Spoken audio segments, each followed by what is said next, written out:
Okay, so here we are together for a few hours, hopefully. Unless we die in the middle. People die all the time. I mean, they stopped the plane yesterday because one of the staff died. We don't think we're going to die, but, just in case. If we're here all day, fantastic. We're going to listen, including me, to Buddha's teachings about happiness, about suffering, about reality. And we're going to listen to it as tools. That's the point. It's like a cooking class. If we sat here raving on all day about how nice cakes are, but I never gave you a recipe, you'd be upset, We need recipes. So everything I'm going to say is actually a recipe. Whether we take it or not and use it, that's up to us. But it is a recipe of how to use our mind, how to change our mind in order to stop suffering, in order to get happiness, in order to help others. That's the bottom line. That's the purpose of Buddha's teaching. So thinking like that. Sangye charang soke chognam la jangcho badu dagni kyab suchi dagi chönyen gipe sonam ki drola penchir sangye drupa shog sangye charang soke chognam la jangcho badu dagni kyab suchi dagi chönyen gipe sonam ki drola penchir sangye drupa shog sangye charang soke chognam la Jangcho Badu Dagni Kyab Suchi Dagi Chönyen Gipe Sonam Ki Drola Penchir Sangye Drupa Shog. Well, we talked about yesterday the overview of Buddha's teachings, I think it's what's so important. Like in any body of knowledge, if you're learning a body of knowledge, it's really good to have some kind of structure, some kind of levels, so you know where you're moving. You're at the beginning stuff, then you go to the middle, then you go to the more advanced. And every body of knowledge we know, whether it's music or knitting or cooking, it's like that. And so then you get some sense of progress, Whereas we often, like I said yesterday, we genuinely never think of spiritual teachings like that. We don't think of it as a learning thing. We don't think of it as a body of knowledge. We think of some kind of mysterious sort of experience we're supposed to have in our mind, some special secret thing that comes, We've got very weird ideas about spiritual. Well, the Buddhist one, what Buddhism, like I said yesterday, there's many ways we can enter into Buddhism. We mentioned yesterday. Any doorways, and they all come to the same thing. So it is a system of ethics, there's no question. It's really a practical system of good morality. It's also a system of how to stop being ignorant and how to get wisdom. It's definitely a system for how to stop suffering and how to get happiness. And that's something that usually sounds like the nicest one. Ethics sounds kind of boring. Wisdom sounds kind of boring. But happiness sounds great. You understand? But the point is they all come to the same thing. And when we understand that, it's a bit of a revelation. It's really helpful. And Buddha's key point is that the extent to which our minds are caught up in ridiculous misconceptions, afflicted emotions, as they say, using the Tibetan word, disturbing emotions, is the extent to which we suffer, and is the extent to which we can't see past our own nose. So the more we have attachment or anger or jealousy or fears or depression or anxiety, is one, the more we suffer, two, the more ignorant we are, and the less wisdom, and three, the more we don't practice morality. We do the opposite. So all these different methods come to the one thing in Buddhism.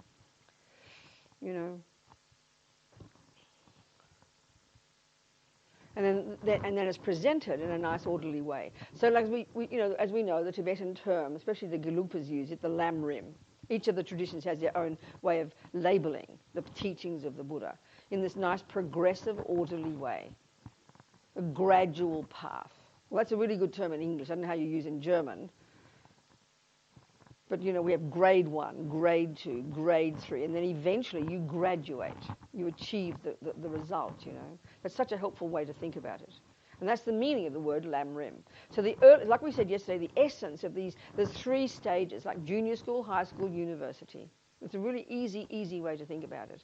And the more we understand the teachings, the more we read the books and read what's there and hear the instructions, the more we'll know what level they are. And that really helps us really get settled. Then we can get a sense of where we're at on the path, Like I said, in any body of knowledge. So if you're reading a cookbook, or you're reading a mathematics book, You open a page, a random page, you'll get a sense of, oh, well, that's too more advanced for me, or I've gone beyond there. You'll know where you're at in relation to it. It's very important to get that. So the essence of the junior school, entry-level grade 1 junior school teachings, the essence of it is where we hear all about the teachings on karma, the law of cause and effect, Buddha's view of ethics, of how to behave nicely. Why? Because that's going to benefit us. Then on the basis of controlling our body and speech, living, not killing, not lying, not stealing, not jumping on the wrong partner, not bad-mouthing people, not lying, simple practical instructions, harnessing our energy first at that level, which sounds so boring almost. You know, oh, I want to meditate. I thought Buddhism was being about meditation. Well, you can't begin to control your mind if you can't control your body and speech. I'm sorry. So the first level to practice, junior school, entry level, grade 1, and it's all the way to enlightenment. Control your body and speech. Then you've got some space and time to begin to get to the real job of being a Buddhist, be your own therapist, as Lama Yeshe puts it. This is the real job. This is where you really become a Buddhist. This is where you really apply Buddha's amazing view. You begin to deal with your mind. If you bounce so out of control, if every time you feel anger here, it vomits out the mouth, you can't control the anger. Not possible. So the first job, controlling the mouth, that's huge already. Then you can begin to have having harnessed some level of our energy, we can begin to look at the mind. You know? Tibetan's point here. That's the actual job. And this is an analogy I always use, but again, it's a good way to structure the teachings, to structure the practices. You've got the wisdom wing and you've got the compassion wing. And necessarily compassion is more advanced. As His Holiness says, compassion is the point of the path, finally, but it's not enough. You've got to have wisdom because it's university level. And that's a surprise to us because if we think of spiritual teachings, we usually think of compassion, you know, good heart, love. It's true. It all comes to that. But if you're caught up in attachment and anxiety and self-centeredness and fears, you can't possibly have compassion. You can't see past your own nose. You don't have compassion for yourself. It's not possible to be loving and kind to others until we've got some semblance of clarity about ourselves, some semblance of discipline over our own body, speech and mind. It's so obvious, you know. In other words, how can you teach someone else piano if you can't play piano? How can you teach someone else anything until you've done it? This is the meaning of the wisdom wing. And it's necessarily for one's own sake.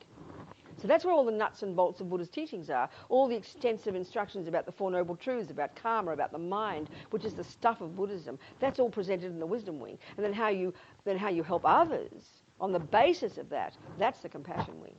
They're very distinct, different approaches, you know. We have to understand this.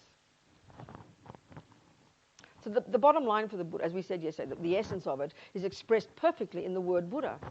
This shows the end result. The Tibetan equivalent, Sangye. Sang implies, the etymology, it implies the utter eradication from one's own being, from one's own mind, of all neuroses, all ego, all fears, all nonsense. The stuff that we are so familiar with. And the stuff of the Buddha that is the source of our own pain. And therefore the source of why we make a mess of our lives and harm others.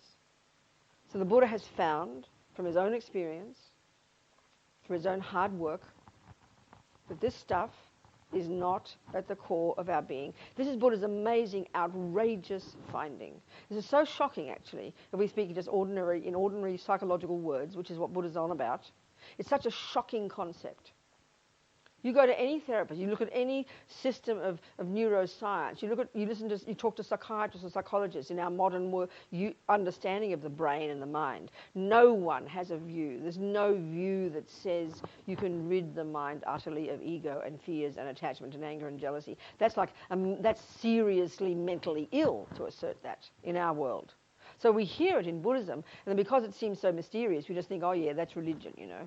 Some fantasy future free of suffering. No, it's real right now. It's the way Buddha describes the mind, not how we think about it. So it needs real understanding. You can't just say the words, you can get rid of anger.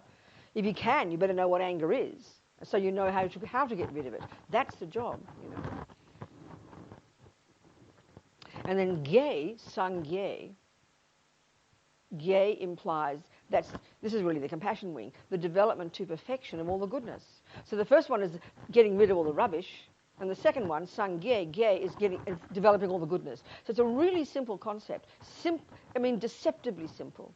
Because this is implying the approach in Buddhism of how the mind works, which is distinctly, like I'm saying, so different from our usual view of the mind. Like we talked yesterday, Buddha divides the contents of our mind into 3 categories. There's no 4th category.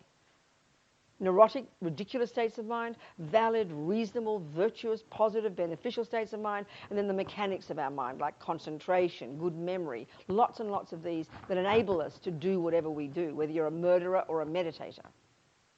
So the job of being a Buddhist is to learn to distinguish in our own mind between the neuroses and the goodness. This is it. This is the job all the way to enlightenment.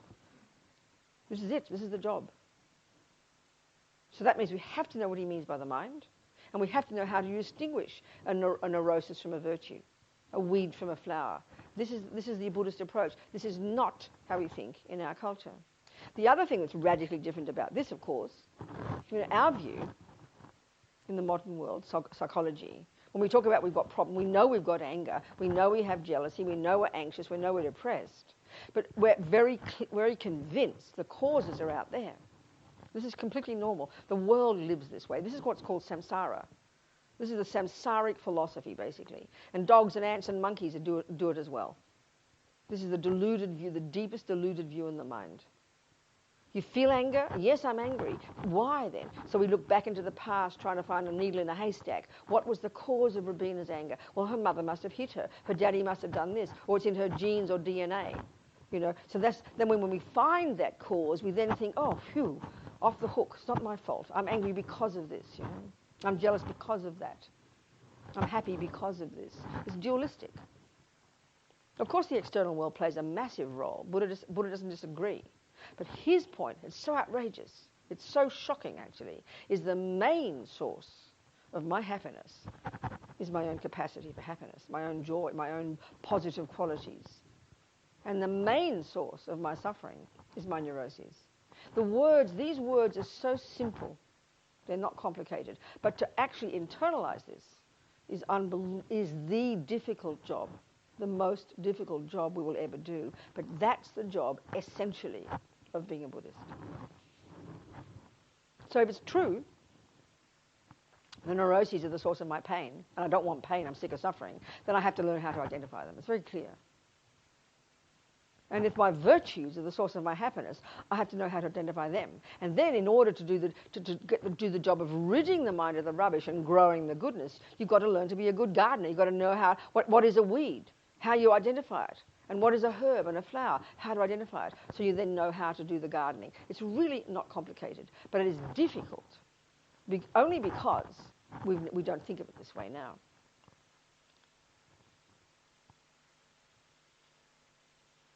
So as Lama Zopa says, it's so shocking to hear it.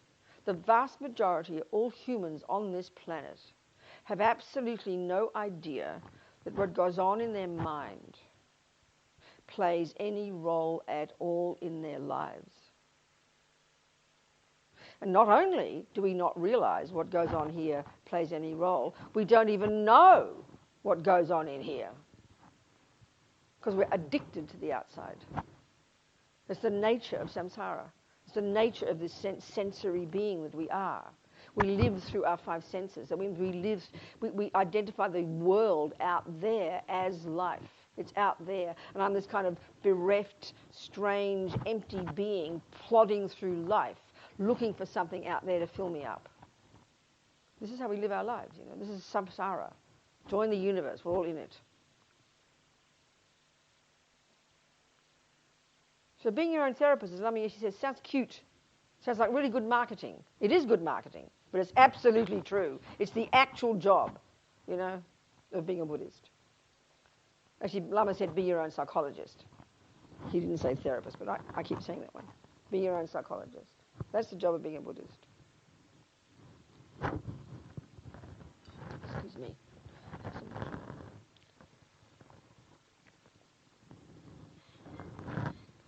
So the essence of the nuts and bolts of the wisdom wing, which is the work we do for ourselves, is two. It's 2 things. Junior school, karma. high school, the mind. That's the essence of it. There's more to it, but that's the essence of it. So we need to abide by the laws of karma, understand karma. And what karma is, as I said yesterday, it's way more than we think. Most of us think of it as like a big stick that you use to beat yourself for being naughty. It's like an alternative to God punishing you. It's so naive to think. It's so simplistic and embarrassing and utterly wrong, Karma is just shorthand for the law of cause and effect. Well, the law of cause and effect we understand. We're geniuses at it. We're these brilliant, in our understanding of the world. Mathematics, botany, all the laws that we know are all laws of cause and effect. You learn that law, you see the result, you do it every time, you get the result every time. We get that. That's what a law means. It's consistent and coherent. Well, Buddha's expertise isn't the law of botany or the law of, gravity or the law of mathematics. Buddha's expertise is the law of happiness and suffering. How to get happy, how to stop suffering. That's his expertise. That's what the law of karma is about. How to get happy, how to stop suffering. That's it. That's what it means. So because Buddha's not a creator, he doesn't assert a creator. We don't need creating. He says it's an unnecessary addition. We don't need creating. Our mind is beginningless and endless. We create our own reality, and that's really what the law of karma is.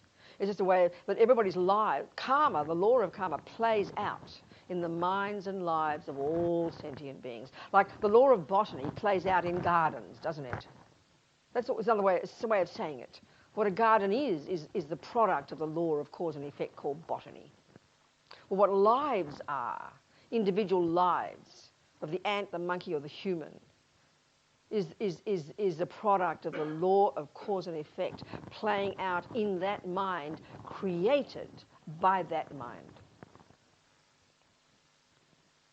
It's a dualistic view. The dualistic view, and it's not criticizing you. If you have faith in God, that's, please, all power to you. But it's a dualistic view from the Buddhist perspective. There's a being up there who makes you and punishes and rewards, whom you're answerable to. The Western one, the modern one, the materialist one is the same. Mummy and Daddy, they're the bosses, or the police or the government or Mummy and Daddy. There's always something out there that imposes laws upon us, and we have to obey those laws, and if we don't, we get punished. If we do, we get rewarded. That dualistic view is the one that we all live according to. Buddha disagrees with that. Karma is a natural law, he said. And whatever we do, whatever we think, whatever we say, brings its own result. You don't need judgment, you don't need punishment, you don't need reward. There's no one up there pulling the strings. There's no one up there running the show. There's no concept like that. Whatever I do, Buddha says, brings its own results. My mother used to say, my Catholic mummy, virtue has its own rewards. That's karma. That goodness itself, Buddha is saying, brings not just now some peace of mind, but it sows seeds in the mind that produces future happiness. And negativity now, anger, neurosis, all the dramas and the actions we do on the basis of that brings suffering. Of course, it seems pretty abstract to us. We don't think this way. So we've got to think about it. It's an incredible explanation of the universe, actually. And the literature for thousands of years, from the Hindus before the Buddha, these genius yogis discovered this from their own internal work. Of course, Buddhism's got its own take on it, But it's a vast explanation of the universe. So this massive body of knowledge, And to be really serious Buddhists, we have to understand it. Because it's the basis of your practice. It's the basis of practice. And what creates karma is the mind. So we have to know the mind, have to understand the mind, how it works. Buddhist psychology, Buddhist the epistemological model of the mind, the psychological model. We have to understand it. That's the nuts and bolts of being a Buddhist. If you're going to have a gardener, you don't just believe in botany. This is a really crucial point. We think of religion as belief. But can you imagine just saying, I believe in botany? Oh, I believe in botany. No one says that. It's silly. Oh, I believe in mathematics. I'm happy you do. It works. But believing in it doesn't do any use at all. You've got to do it, which means you have to learn it. Same here. Believing in reincarnation, believing in karma, believing in good ethics is just nonsense. You've got to do it. You've got to know it and apply it. That's what being a Buddhist means. And what does karma is the mind. Body and speech are the servants of the mind, They just act out the mind's wishes. That's why first level of practice is behaviour. Control your body, control your speech. Then you get to the real job of becoming your own therapist. On the basis of this, we're now qualified to help others, to whatever degree.